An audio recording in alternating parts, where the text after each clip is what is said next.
menyenangkan dan sangat menggembirakan bagi seorang pedagang ketika dia mendapatkan barang dagangan dan mendapatkan pembeli yang mau membeli barangnya dengan harga yang sangat menguntungkan. Sebaliknya, suatu hal yang sangat menyedihkan, bahkan membuat stres ketika ada seorang pedagang tidak mendapatkan barang padahal pembeli ada, atau barang dagangan ada tapi pembeli tidak ada yang mau beli. Stres karena modal tertumpuk di situ. Namun ketika dia mendapatkan barang dan mendapatkan pembeli, maka bagi seorang pedagang waktu dia sangat berharga, hitungan menit adalah duit bagi dia. Sehingga untuk bertemu, untuk menemui apapun segalanya adalah duit. Kalau yang mau bertemu dia adalah urusannya duit, waktu mau berapa jam, sesempit apapun, bahkan pesta pernikahan pun dibatalkan. Kenapa? Yang mau nemui dia adalah duit. Tapi kalau yang mau nemui dia adalah keluarga, urusannya pinjem, urusannya cuma ngobrol, nggak ada waktu. Waktu dia sangat berharga dengan uang. Namun ada sebagian orang seperti yang tadi kita gambarkan, dia tidak mendapatkan barang dagangan. Kalaupun dia mendapatkan barang dagangan, tidak mendapatkan pembeli. Sadar enggak kita ini bahwa sebenarnya Allah Azza wa Jalla menawarkan kepada kita untuk berdagang dengannya. Pembelinya sudah jelas, barang dagangannya sudah jelas, dan pedagangnya sih sudah jelas. Siapa pedagangnya? Kita.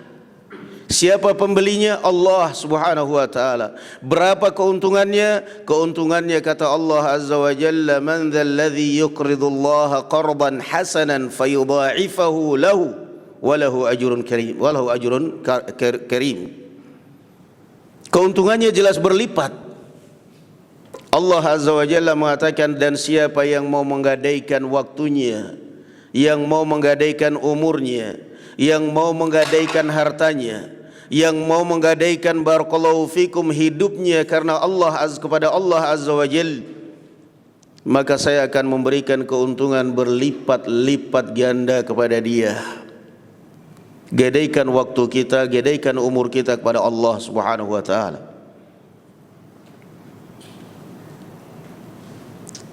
Ada beberapa orang yang sudah mencoba perdagangan, berbagai macam perdagangan.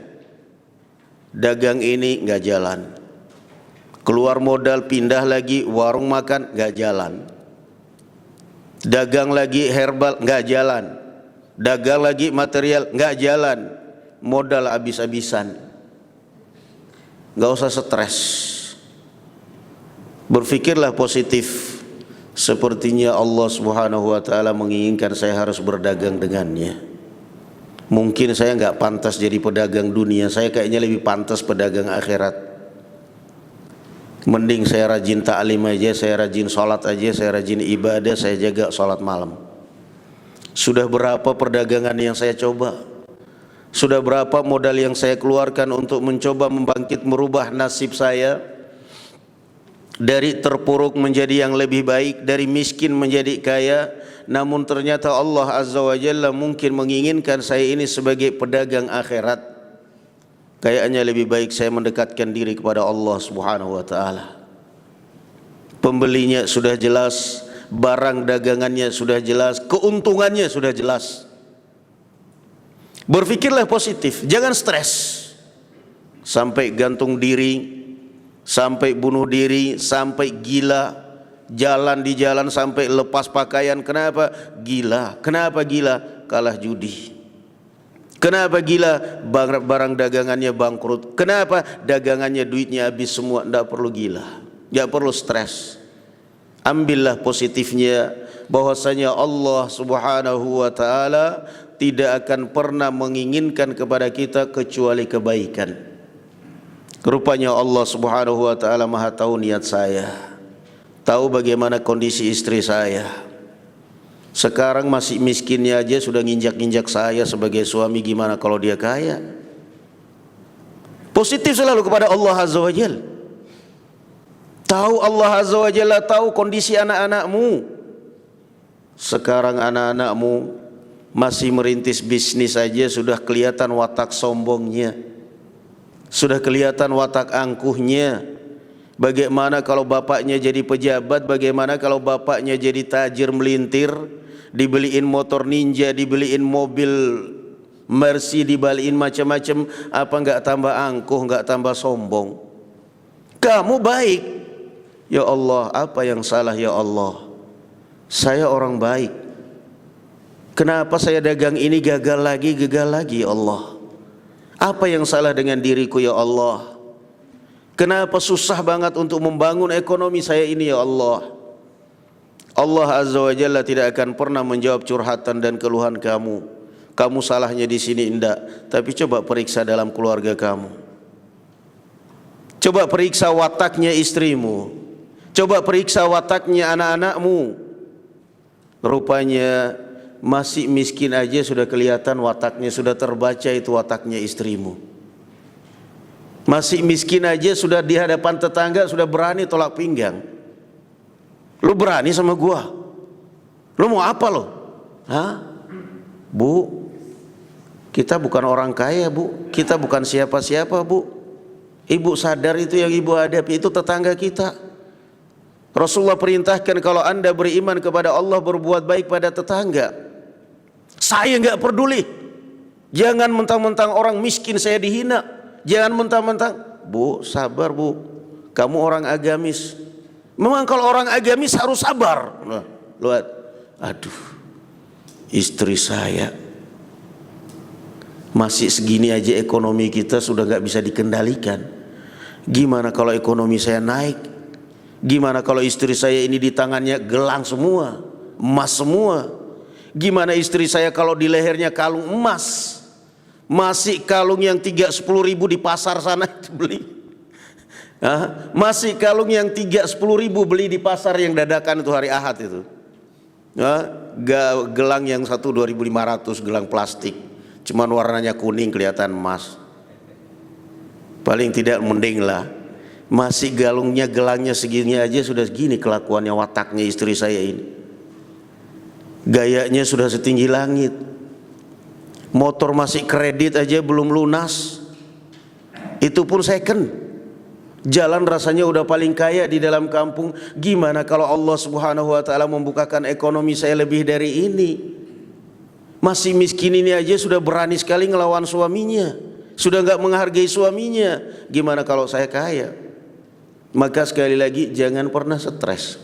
Kembalilah kepada diri anda. Allah Subhanahu wa taala menginginkan kebaikan kepada anda berarti. Sampai kapan? Bina dulu diri kamu, bina dulu keluarga kamu. Rupanya kayaknya sebelum saya bernasib menjadi pedagang dunia, sepertinya Allah Azza wa Jalla menjadikan saya ini, menginginkan saya untuk berdagang terlebih dahulu dengannya. Allah Azza wa Jalla mengatakan di dalam Al-Quranul Karim, Inna Allah ashtara minal mu'minina anfusahum wa amwalahum bi anna lahumul jannah. Dan sungguhnya Allah Subhanahu wa taala membeli, bukan menawarkan. Allah yang siap membeli, sudah ada pembelinya. Inna Allah ashtara minal mu'minin, Allah Azza wa Jalla membeli dari kaum mukminin anfusahum wa amwalahum, dirimu dan hartamu sekaligus. Kalau di dunia ini kesan orang jual diri itu kan jelek. Orang mengatakan ini orang jual diri.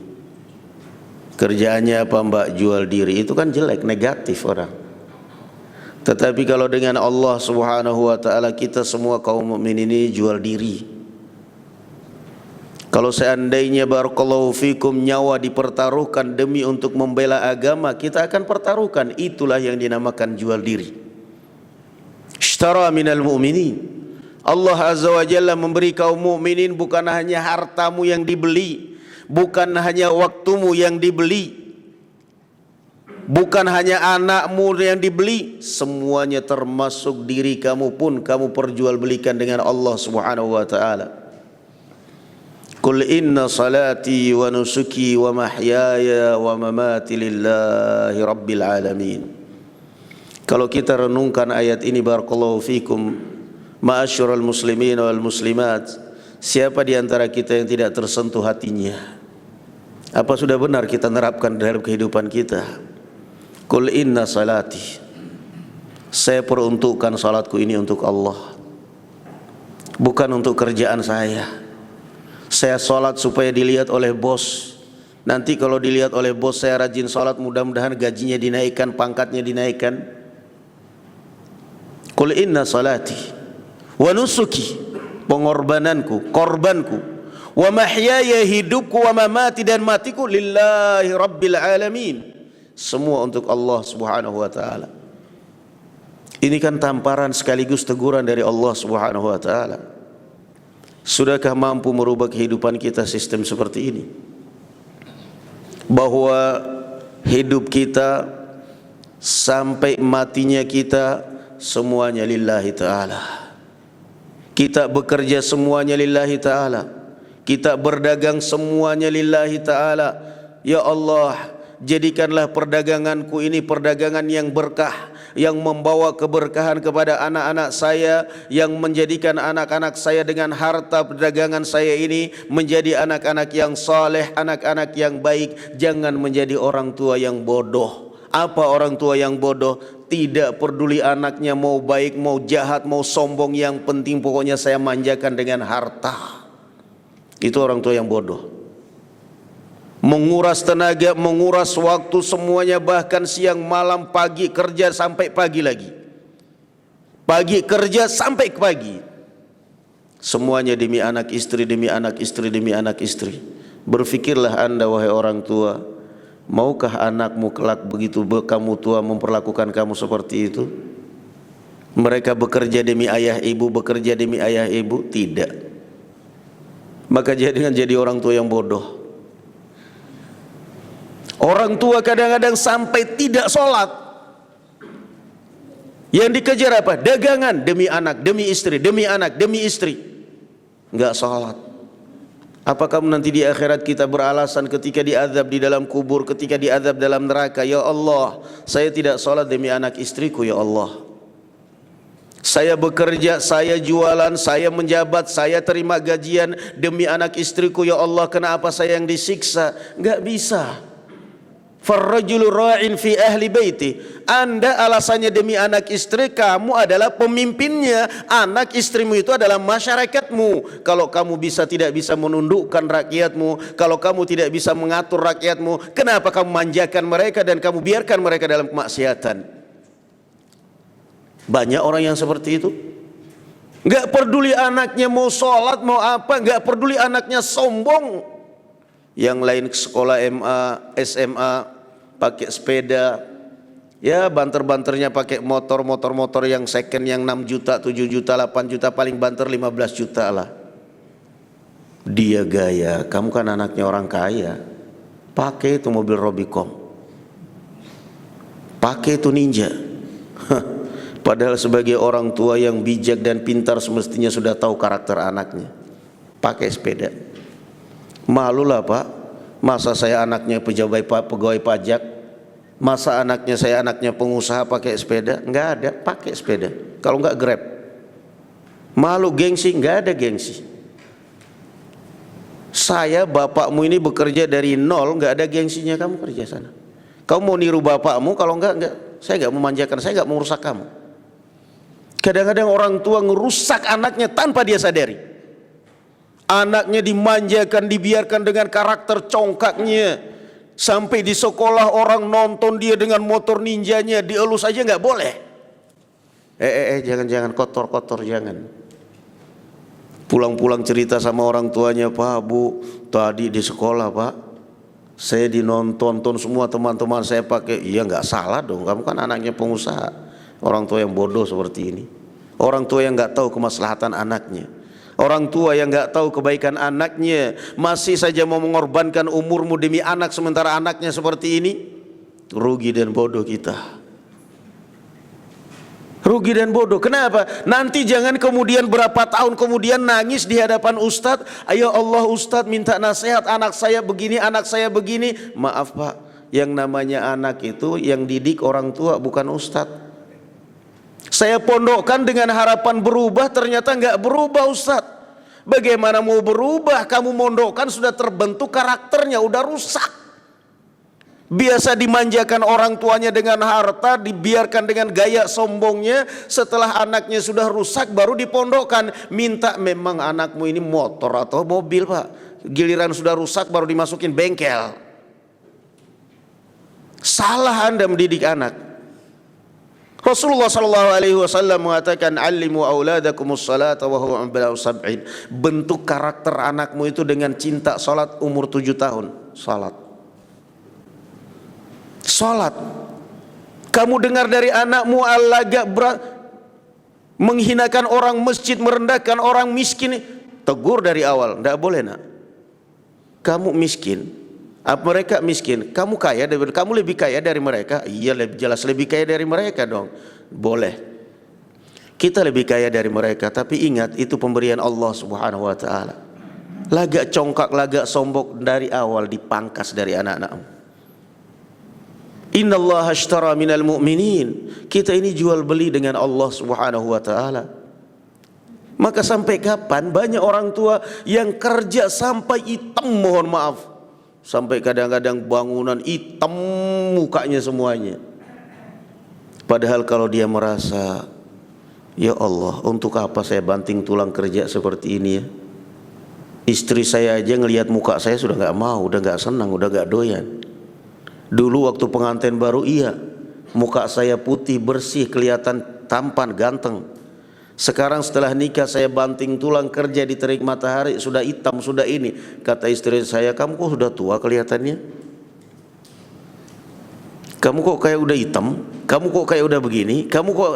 Sementara suami pokoknya berjuang mati-matian sampai tidak sholat, sampai gak ibadah kepada Allah demi anak istri. Bodoh kita. Mau sampai kapan kita diperbudak dunia?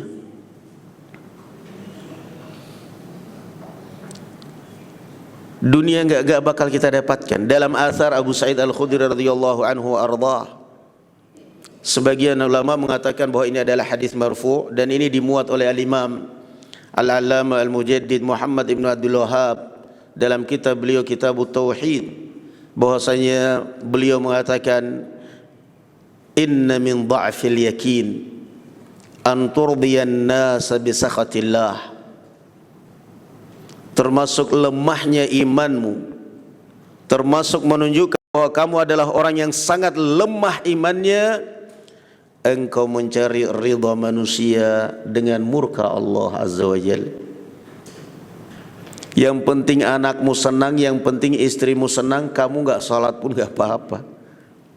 Yang penting anakmu senang, anakmu bahagia, istrimu bahagia, kamu enggak puasa pun enggak apa-apa. Kamu berkorban demi untuk orang lain, hadza dha'ful yakin. Ini menunjukkan bodohnya kita. Di dalam neraka apa mereka mau membentengi kita? Ya Allah, orang tuaku jangan dimasukkan ke dalam neraka ya Allah. Dia tidak salat karena saya. Istri kita datang mau membentengi kita, enggak bakal.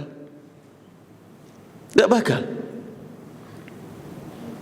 Inna min dha'fil yakin an turdiyan nasa bi sakhatillah. Termasuk lemahnya iman adalah engkau mencari ridha manusia dengan murka Allah.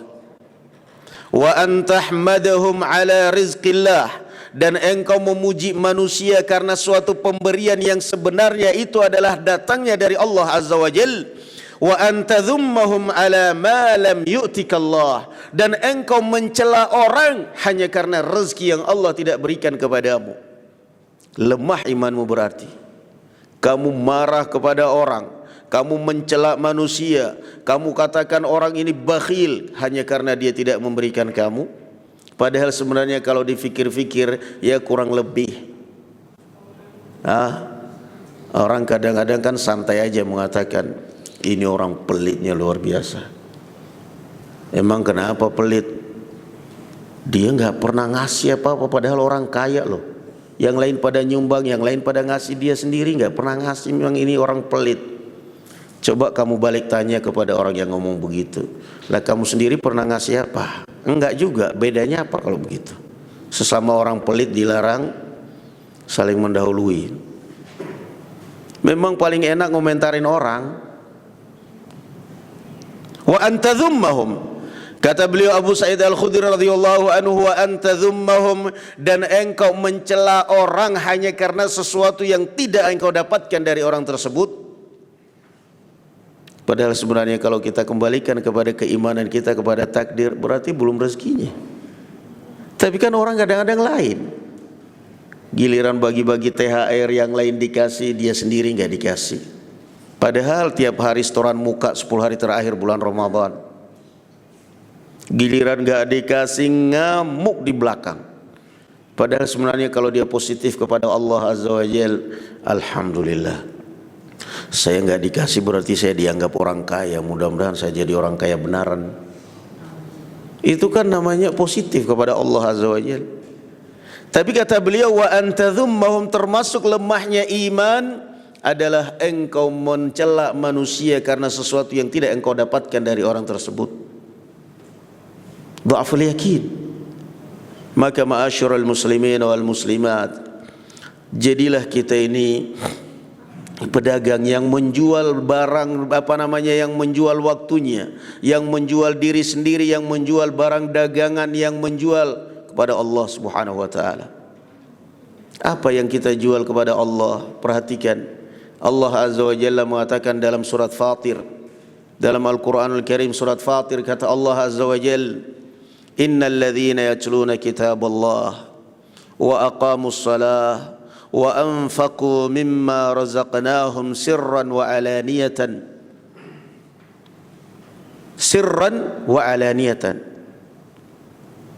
lahum ajruhum inda rabbihim.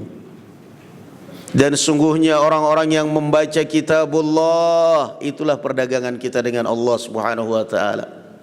Luangkan waktu kita untuk membaca Al-Qur'an, karena yang namanya dagang itu kan menyita waktu kita, menyita waktu untuk cari barang dagangan, untuk menjual barang dagangan, untuk transaksi. Sama, dagang dengan Allah pun butuh menyita waktu kita. Waktu untuk apa? Yatluna kitabullah, membaca kitabullah. Wa aqamus salah, waktu untuk menunaikan salat. Itu dagang kita dengan Allah Subhanahu wa taala. Tempat pasarnya di mana, transaksinya di mana? Di masjid.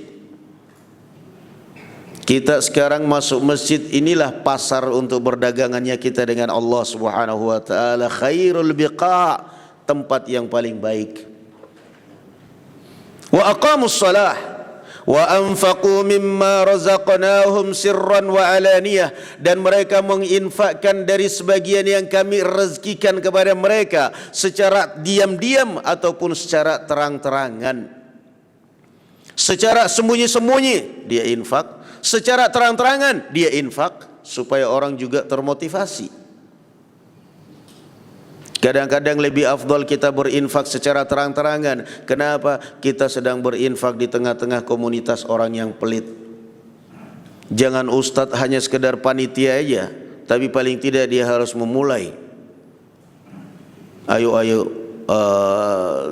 dibutuhkan donasi untuk pembangunan masjid, untuk pembebasan ini, untuk itu, satu ininya 500.000, 200.000 dibuka. Jangan panitia hanya sekedar membuka aja, tapi dia yang memulai, saya sekian. Nah itu baru benar. Wa anfaqu mimma kasih contoh dong.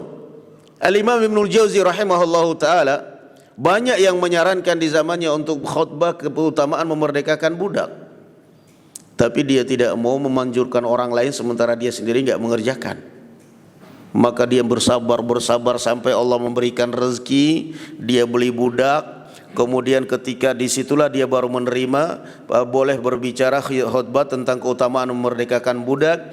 Kemudian dia bicara keutamaan, setelah itu budaknya di sampingnya dimerdekakan, saya merdekakan. Orang berlomba-lomba. Jangan hanya sekedar jadi panitia. Jangan hanya sekedar jadi penonton. Kita yang berdagang, tiap tahun hanya jadi panitia korban, tapi dia sendiri nggak pernah korban. Tiap tahun jadi panitia korban, dia sendiri nggak pernah korban. Setiap ditanya korban apa lu tahu? Korban perasaan, sambil ketawa. Sampai kapan mau korban perasaan? Apa kamu yang mau dijadikan korban? Alasannya nggak mampu apanya yang nggak mampu? Berapa itu? Anda kuota internet per bulan berapa? Malu nggak kita di hadapan Allah Subhanahu Wa Taala? Kuota internet per bulan, barakallahu fikum, paling tidak berapa itu kita? Saya nggak tahu sih, karena kuota saya itu pakainya wifi di sana. Jadi saya nggak tahu. Taruhlah 100 per bulan. Itu kuota bapaknya, belum kuota ibunya, belum kuota anaknya. Nggak dibeliin kuota HP mau dibanting. Apa kita nggak malu di hadapan Allah Subhanahu Wa Taala? Kuota harus terpenuhi, sementara kuota surga pelit kita. Mana niat kita untuk berdagang dengan Allah Subhanahu Wa Taala? Wa anfaqu mimma razaqnahum sirran wa alaniyah. Nggak mampu, saya nggak mampu. Nggak mampu apanya? Kamu 1-2 juta 1 tahun masa nggak sanggup? HP-mu berapa itu lo beli? Android-mu berapa? 6 juta. Motormu berapa? Kamu kredit. Motor kamu kredit, surga pelit. Ini berarti pedagang yang fasyil, pedagang yang bangkrut ini namanya. Cobalah kita ini berpikir. Sampai kapan? Sekarang kalau kita mau secara logika, saya tanya, antum lihat banyak para pejabat di negara kita ini yang hartanya miliaran nggak haji, ada nggak? Banyak. Hartanya miliaran nggak haji. Padahal dia pejabat, gubernur, menteri. Kalau seandainya dia haji difasilitasi oleh negara, nggak kayak kita. Antri 30 tahun, keburu mati nggak haji. Dia kalau haji difasilitasi oleh negara gratis bisa udah. Tapi nggak haji. Ada tukang becak haji, ada ibu-ibu penjual nasi sarapan pagi haji. Berarti masalahnya bukan masalah mampu atau tidak mampu, masalahnya niat atau tidak niat. Bukan masalah mampu, sama korban juga begitu. Kalau Anda benar-benar niat, insya Allah Anda akan mengeluarkan duit itu seberapapun demi untuk korban. Nggak akan pelit. Nggak akan selamanya ridho jadi panitia melulu. Panitia potong, panitia penerima, panitia makan. Terus kamu kapan mau korban? Korban perasaan. Perasaan nih orang dari sebelum nikah sampai punya cucu selalu korban perasaan ditanya. Mau sampai kapan? 5.000 aja per hari Anda nabung bisa untuk beli kambing, 1 kambing korban itu. Imam Abu Hatim, kata Imam Ibnu Katsir rahimahullahu taala, wa qala Sufyan ats-Tsauri, berkata Sufyan ats-Tsauri, wa kana Abu Hatim yastadinu liyasuqal badana. Al-Imam Abu Hatim hutang untuk membeli korban. Faqila lahu fi dzalik, lalu ada yang mengingatkan. Faqal, beliau mengatakan, saya tahu, saya berani hutang karena saya sanggup bayar. Boleh. Saya tahu, tapi apa? Fa inni sami'tu Allah yaqulu lakum fiha khair. Saya mendengarkan firman Allah Subhanahu wa taala yang membuat saya enggak kuat.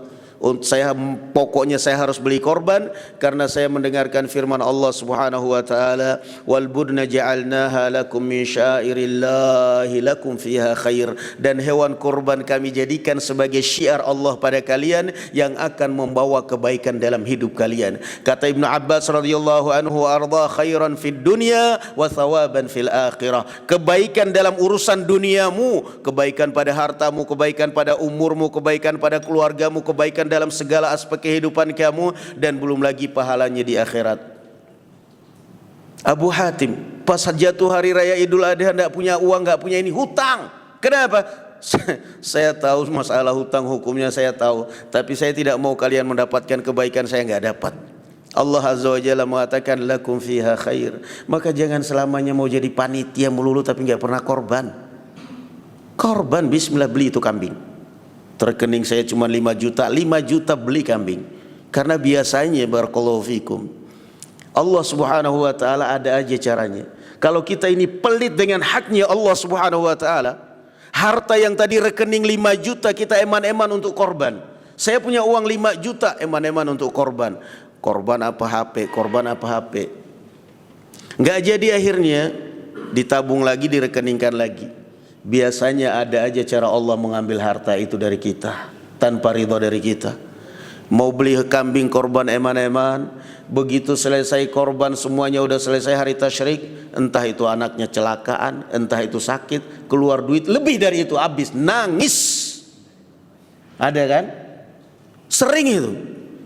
Maka ini pelajaran. Biasanya kalau kita ini bakhil dengan haknya Allah Azza wa Jalla, terlalu perhitungan dengan haknya Allah Azza wa Jalla, zakat perhitungannya luar biasa, korban perhitungannya luar biasa, infak sedekah perhitungannya luar biasa, biasanya ada saja cara Allah Azza wa Jalla mengambil harta kita, mengeluarkan harta kita tanpa ada keridhaan dari kita. Keluarkan itu hartamu, kalau enggak anakmu mati, masuk rumah sakit.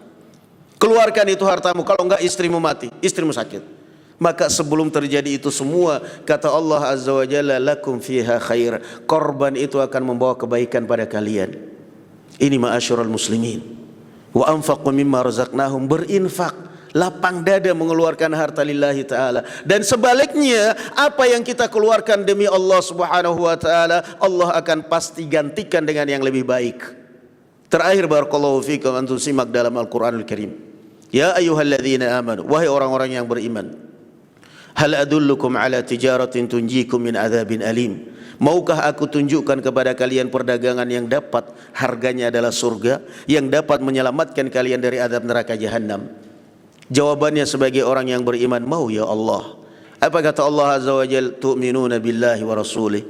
Kamu beriman kepada Allah dan Rasulnya. Wa tujahiduna fi sabilillah. Engkau berjihad di jalan Allah. Wa tujahiduna fi sabilillahi bi amwalikum wa anfusikum. Dengan hartamu, jiwa dan ragamu. Sekarang kalau berbicara jiwa dengan jihad dengan harta, jiwa dan raga belum ada, enggak ada, maka paling tidak kita berjihad dengan harta. Berjihad dengan harta kita, ya sedekah, ya infak, ya termasuk di dalamnya korban yang sebentar lagi kita akan, bahkan banyak saudara kita sudah menyiapkan korbannya. Jangan sekali lagi alasannya nggak mampu. Anda nggak mampu bukan nggak mampu, Anda nggak niat. Apalagi mohon maaf kalau ada perokok. Rokok itu setiap satu bungkus rokok itu berapa itu? Saya nggak tahu, alhamdulillah seumur hidup nggak pernah beli rokok. Taruhlah kita, taruh aja ya, yang jelas nggak ada 10.000 aja udah, yang jelas nggak ada 10.000 loh, 20 ke atas loh. Tapi kok dibeli gitu loh? Hah? Masya Allah, kenapa kecanduan? Taruhlah 10.000 aja udah, nggak usah bicara yang 1 bungkus 2 bungkus. Anda merokok, kemudian giliran korban nggak sanggup, Anda bukan nggak sanggup, Anda rusak. Taubat Anda kepada Allah. Mohon maaf kalau barangkali di sini ada yang merokok, tersinggung nggak apa-apa.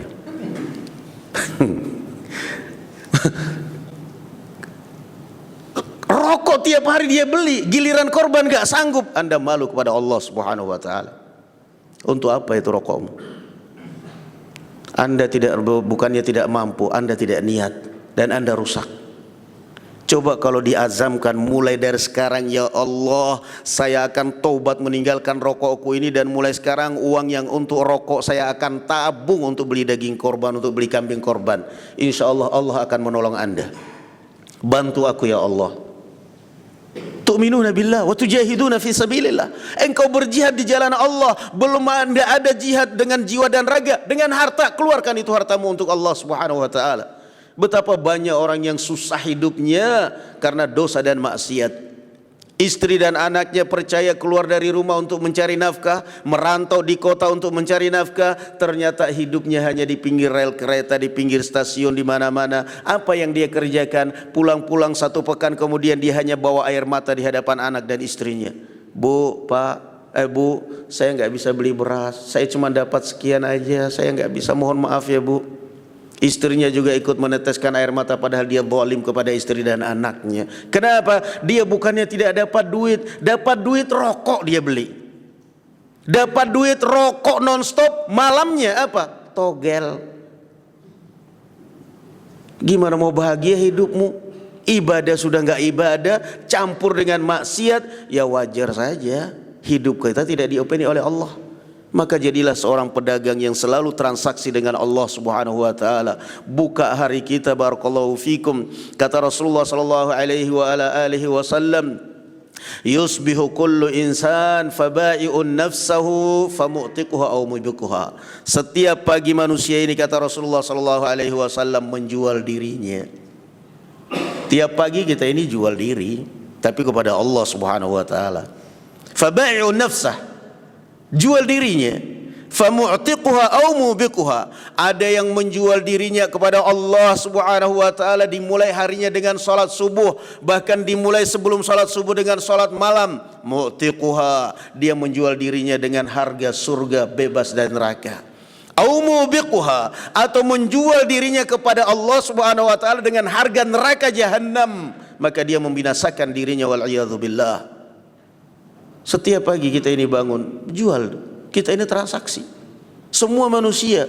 Namun kan ada yang barangnya, barang dagangannya haram, ada yang jualnya ke tempat yang haram. Orang mukminlah yang berjualannya untung. Fabai'un nafsah, setiap pagi orang itu bangun menjual dirinya. Ada yang menjualnya harganya surga, ada yang menjualnya harganya neraka. Maka jadilah kita ini seorang pedagang dengan Allah Subhanahu wa taala. Luangkan waktu kita, luangkan barakallahu fikum waktu kita untuk berzikir, untuk taubat. Manfaatkan waktu pagi kita untuk berzikir kepada Allah. Agendakan dalam keseharian kita baca Al-Quran paling tidak 1 juz. Agendakan dalam satu malam barakallahu fikum salat witir sekalipun hanya 3 rakaat. Agendakan di pagi hari kita salat duha sekalipun hanya 2 rakaat. Agendakan, karena itu semua adalah perdagangan kita dengan Allah Subhanahu wa taala yang jelas tidak akan pernah merugi. Lan tabur yarjuna tijaratan lan tabur, perdagangan yang tidak akan pernah merugi dan tidak akan pernah menyesal kita berdagang dengan Allah. Tidak akan pernah kita dikhianati, karena Allah Azza wa Jalla la yukhliful mi'ad. Allah tidak akan pernah menyelisihi janji, dan tidak akan pernah kita rugi, karena Allah sudah menjanjikan yudha'af lahum. Allah akan melipat gandakan harga itu semuanya. Mudah-mudahan Allah Subhanahu wa taala menjadikan kita termasuk orang-orang yang mau berdagang dengan Allah, orang-orang yang mau melapangkan waktu, bahkan umurnya semuanya, segala urusannya untuk Allah Subhanahu wa taala. Karena pada hakikatnya dunia yang kita tempati ini fana, dan semakin hari semakin jauh dari kita, semakin hari kita semakin jauh dari dunia, semakin hari kita semakin dekat dengan kematian, semakin hari kita semakin dekat dengan akhirat. Namun semakin hari pula semakin mengada-ada cita-cita dan rencana kita. Semakin hari kita semakin dekat dengan akhirat, semakin dekat dengan kematian. Namun setiap hari rencana kita semakin panjang, semakin banyak. Padahal kita enggak sadar semakin umur kita dekat dengan akhirat. Maka orang mukmin barakallahu fikum, kata Rasulullah sallallahu alaihi wa alihi wasallam, aktsaruhum lil mauti dzikran ulaikal akyas. Orang yang paling banyak mengingat kematian itulah orang yang cerdas sebenarnya. Ingat bahwa kita suatu saat akan mati, akan dibangkitkan, akan dipanggil oleh Allah Subhanahu wa taala. Mudah-mudahan Allah Subhanahu wa taala menjadikan kita dan keluarga kita semua orang-orang yang saleh dan salihat, dan mudah-mudahan Allah Subhanahu wa taala membukakan pintu rezeki dan keberkahannya kepada kita semua, mengampuni dosa kita semua, merahmati kita semua, dan memberikan keamanan dan ketenangan hidup dan kebahagiaan hidup kepada kita semua. Dan mudah-mudahan Allah Subhanahu wa taala mengumpulkan kita semua di dalam surganya, amin ya rabbal alamin. Barakallahu fikum, alhamdulillahi rabbil alamin, wa sallallahu ala sayyidil anbiya wal mursalin. Subhanakallahumma bihamdik, asyhadu an la ilaha illa anta, astaghfiruka wa atubu ilaik. Assalamualaikum warahmatullahi wabarakatuh. Alhamdulillah.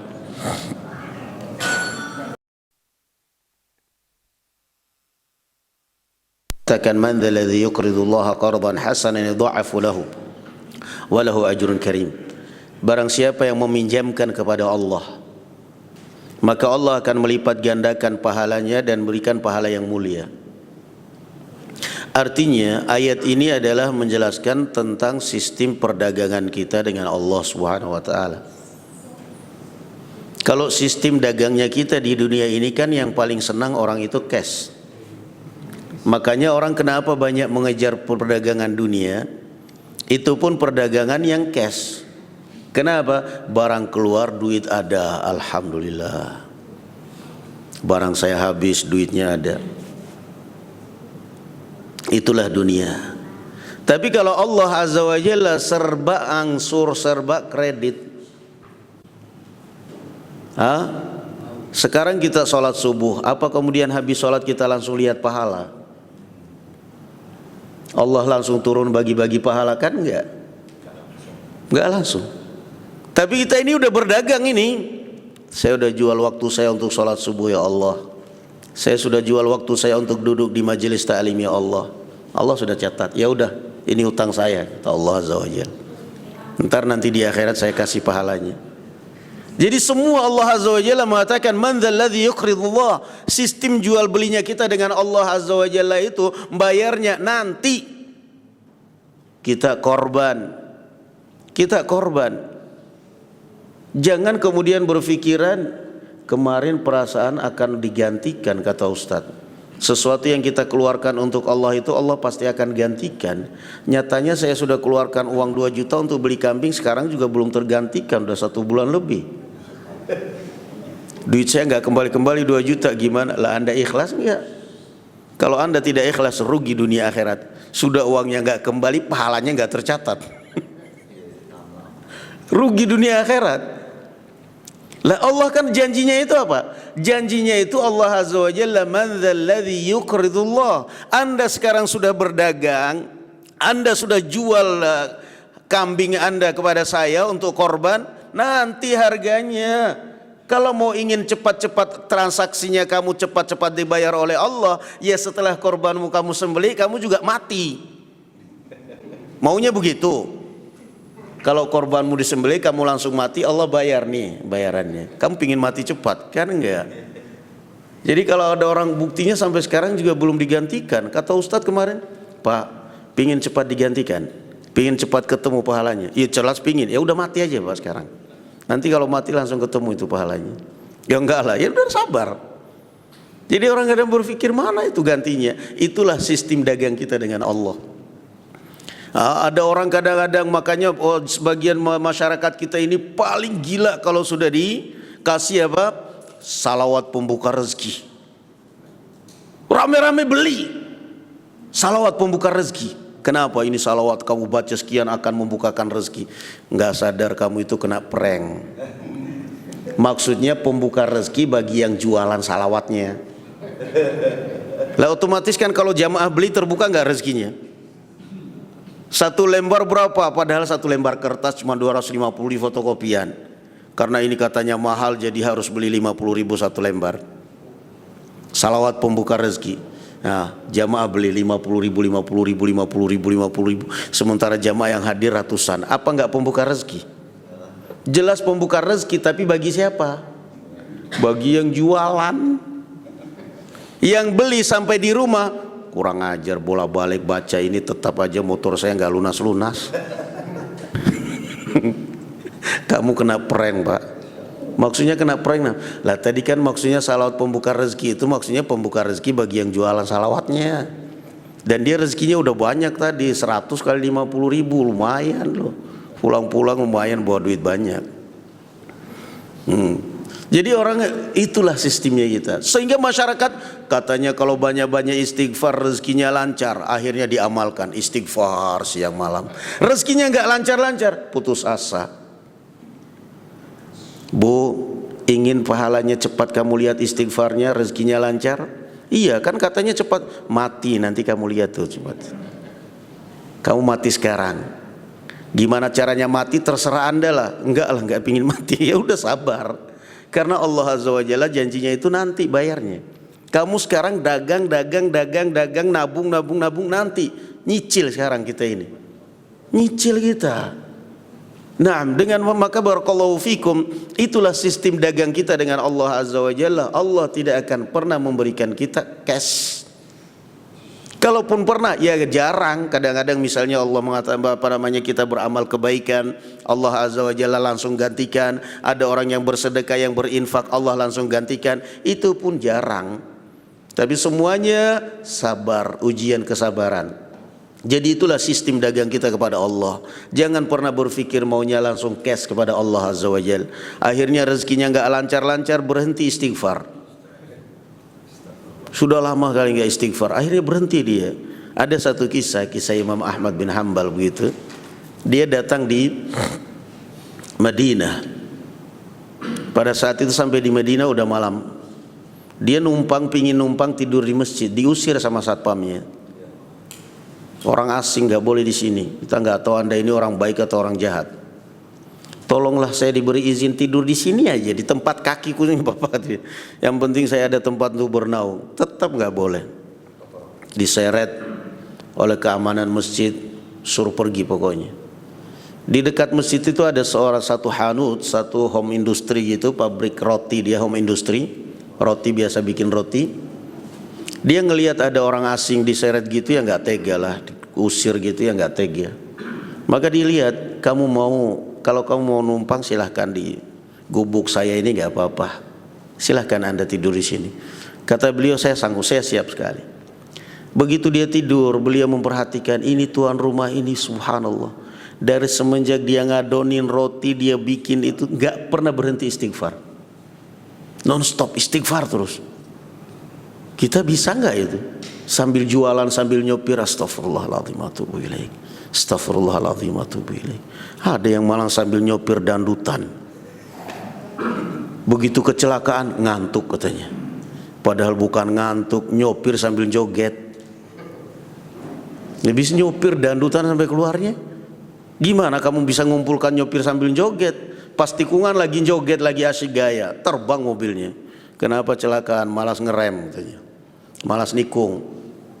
Diperhatikan sampai selesai ngadonin, selesai panggang, semuanya tidak berhenti istighfar. Penasaran, didekatin. Saya ingin tanya kepada Anda, saya lihat Anda itu dari awal bekerja nggak pernah berhenti istighfar.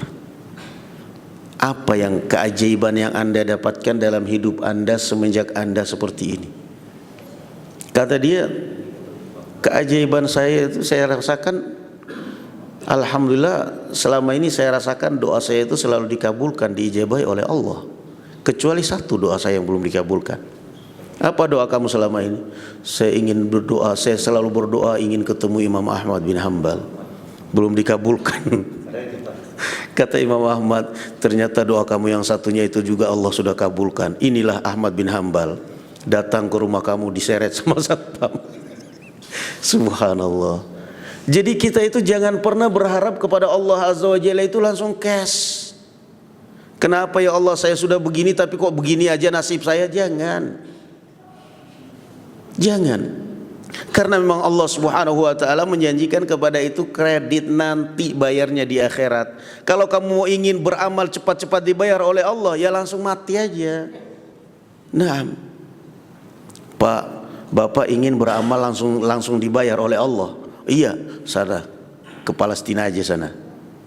Daftar jihad nanti ngelawan Israel, kena tembak langsung dibayar itu. Itu pun kalau ikhlas. Kalau nggak ikhlas ya bayarnya neraka itu. Orang kadang berpikir pinginnya cepat dibayar oleh Allah. Kalau kamu ingin cepat dibayar itu artinya ingin cepat mati. Maka jangan. Semua udah, kita pokoknya beramal, kita pokoknya berdagang dengan Allah. Apa aja pokoknya waktu kita, umur kita, hidup kita, baca Al-Quran, salat kita, semua itu adalah barang dagangan kita. Dan yang beli adalah Allah Subhanahu wa ta'ala. Harganya surga. Yang ada adalah kita ini sabar. Sabar dalam menjalankan ketaatan, sabar dalam menjauhkan diri dari maksiat. Naam. Wallahu alam bissawab. Cukup ya? Barangkali ada. Satu lagi. Ya. Yang dimaksud menggadaikan umur dan kebaikan mana Ustaz? Ya itu tadi. Menggadaikan umur dan kebaikan artinya kita ini kan melapangkan waktu kita untuk sholat, untuk ibadah. Ibarat kita menggadaikan barang kita. Kita menggadaikan motor. Di pegadaian mengatasi masalah penuh masalah. Bapak mengatasi masalah tanpa masalah kan. Di pegadaian itu kan kita gadaikan. Sekarang berarti kita ini sudah tergadaikan motor kita. Bisa nggak kita cicil lagi itu supaya bisa kita ambil? Kalau kita bisa lunasin motor kembali. Kalau enggak, ya sudah, motor hilang. Sama, diri kita ini pun juga sudah tergadaikan. Sudah tergadaikan, barakallahu fikum, kepada Allah Subhanahu wa taala. Karena Allah yang menciptakan. Nyawa kita, harta kita tergadaikan kepada Allah Subhanahu wa taala. Bisa enggak kita tebus itu? Tadi kan tempat kita ini di mana tadinya awal terciptanya Adam? Di surga bukan? Di surga. Makanya kata Imam Ibnul Qayyim Al-Jauziyah rahimahullahu taala bahwa kita ini adalah sabiul adu. Kita ini tawanan. Kita ke dunia ini karena tawanan. Waktu itu ayah kita kan di surga. Perang dengan iblis, yang menang siapa? Iblis. Orang kalau perang menang, yang kalah mesti ditawan. Karena ayah kita Adam kalah, ditawan. Ditawan oleh iblis, dibawa kemana? Ke dunia. Adam, karena saya sudah di dunia, sudah diusir dari surga, dan saya udah perang sama kamu, menang, kamu saya tawan, bawa ke dunia dia. Setelah itu Adam taubat. Yang rasakan akibatnya siapa? Ya kita ini sekarang, anak keturunannya. Nah, maka akhirnya kita ini bisa nggak ini? Kita ini sudah ditawan oleh iblis, keluar ke dunia ini, kita ini karena tawanan iblis. Sekarang kita bisa nggak menebus diri kita ini dari iblis? Kalau kita bisa menebus diri kita dengan mendekatkan diri kepada Allah, bayar kepada Allah tebusan itu, ya Allah saya bayar waktu saya bayar umur saya ini semuanya, maka kita akan bisa kembali ke tempat semula, yaitu surga. Kalau kita tidak bisa menebus diri kita dengan harta kita, dengan waktu kita, ya selamanya kita akan di dunia, setelah itu akan ke akhirat, neraka jahannam wal'iyadzubillah. Nah itu maknanya. Kita ini tawanan kita ini. Tawanan di dunia ini. Betapa banyak orang yang akhirnya memperturutkan hawa nafsu, seumur hidup menjadi tawanan iblis, setelah meninggal masuk bersama iblis dalam neraka jahannam wal'iyadzubillah. Maka selamatkan diri kita, kredit bayar lunasi. Kita sholat 5 waktu sehari semalam, nyicil. Kita sholat sunnah, nyicil kaplingan kita di surga. Nanti setelah meninggal baru kemudian Allah Subhanahu wa taala berikan catatan itu, ini nih catatan kredit kamu selama di dunia ini. Sholat kamu, sholat wajib kamu, sholat malam kamu. Ya subhanallah, betapa bahagianya orang ketika diperlihatkan catatan amalannya, ternyata amalannya baik semuanya. Mudah-mudahan Allah Subhanahu wa taala menempatkan kita semua di dalam surganya dan mencatat segala kebaikan kita dan menghapus segala keburukan dan dosa-dosa kita. Amin ya rabbal alamin. Wallahu a'lam bissawab. Barakallahu fikum. Assalamualaikum warahmatullahi wabarakatuh.